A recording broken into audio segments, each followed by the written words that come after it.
Hi everyone, আমি দেবযানী। আর আমি কিছুদিন ধরে নিজের রান্নার ভিডিও ছাড়ছি।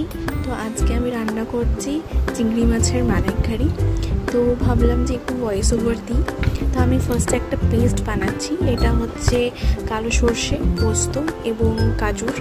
তারপরে আরেকটা পেস্ট বানাচ্ছি, সেটা হচ্ছে পেঁয়াজ, আদা, রসুন, কাঁচা লঙ্কা। এই পেস্টগুলো আমি সাইডে রেখে দেবো, আপকামিং রেসিপিটাতে আমার কাজে দেবে। তারপরে চিংড়ি মাছগুলো আমার নুন, হলুদ এবং সর্ষের তেল দিয়ে মাখিয়ে রাখা ছিল। ওগুলো আমি ভেজে ঠান্ডা জলে ভিজিয়ে রাখলাম, তাতে কিন্তু চিংড়ি নরম থাকে। তারপর তেলের মধ্যে গোটা গরম মশলা, তারপরে যে পেঁয়াজ, আদা, রসুন, লঙ্কা বাটাটা দিয়েছিলাম সেটাকে দিয়ে 2-3 মিনিট একটুখানি নাড়িয়ে কষিয়ে তারপরে আমি হলুদ, লাল লঙ্কা, কাশ্মীরি রেড লঙ্কা ওটা, আর ধনে গুঁড়ো দিয়েছি। বাদ বাকি এখানে আমি নারকেলের দুধ বের করে রেখেছি এবং টক দইটাকে একটু অল্পখানি ফেটিয়ে রেখেছি। তারপরে মশলাগুলো কষে গেলে আমি যে সর্ষে, পোস্ত আর কাজুর যে বাটাটা ছিল সেটাকে মিক্স করে দিলাম। আর এখন নাড়িয়ে পুরোটাকে ভালো করে মিক্স করে দিচ্ছি।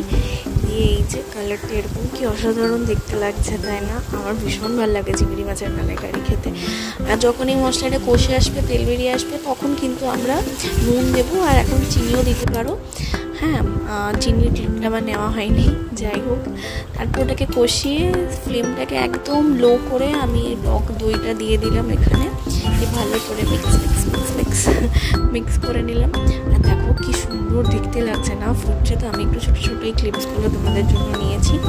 আর এবারে দেখছো এই মশলা থেকে তেলও বেরিয়ে গেছে। এরপর আমরা এই তেলটাকে ভালো করে নাড়িয়ে ছাড়িয়ে কষিয়ে এই যে নারকেলের দুধটা যেটা আমি বের করে রেখেছিলাম, গ্যাসটাকে আবার লোয়ে আমি এই নারকেলের দুধটা দিয়ে দেবো।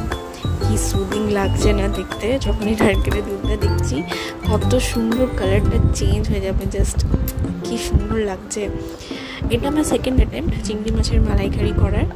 আর আমি যে চিংড়িটা জলে ভিজিয়ে রেখেছিলাম, সেই জলের মধ্যে চিংড়ির তেল এবং কিছু চিংড়ির দানা ছিল, ওই জলটা আমি দিয়ে দিলাম, তাতে টেস্ট কিন্তু দ্বিগুণ হয়ে যাবে। আর তারপরে এই যে চিংড়িগুলো আমি তেলের মধ্যে দিয়ে দিচ্ছি এক এক করে। এটা একটু ফাস্ট ফরওয়ার্ড করে দিয়েছি। যাই হোক, এই যে অলমোস্ট ডান। আমি এটাকে এবার একটুখানি ঢাকা দিয়ে দিয়েছিলাম 2 থেকে 3 মিনিট। ঢাকা দিয়ে এটাকে ভালো করে মিডিয়াম, খুব লোয়েও নয় আর হাইও নয়, মিডিয়াম ফ্লেমে রেখে ফুটিয়েছিলাম। তারপরে ওপর থেকে ঘরে করা গরম মশলা, হ্যাঁ, একটু ওপর থেকে দিয়ে দিলাম। আর একটুখানি ঘি, এটা হচ্ছে একদম টেস্ট চেঞ্জ করে দেবে কিন্তু। তো লাস্টে গরম মশলা আর ঘিটা দিতে কিন্তু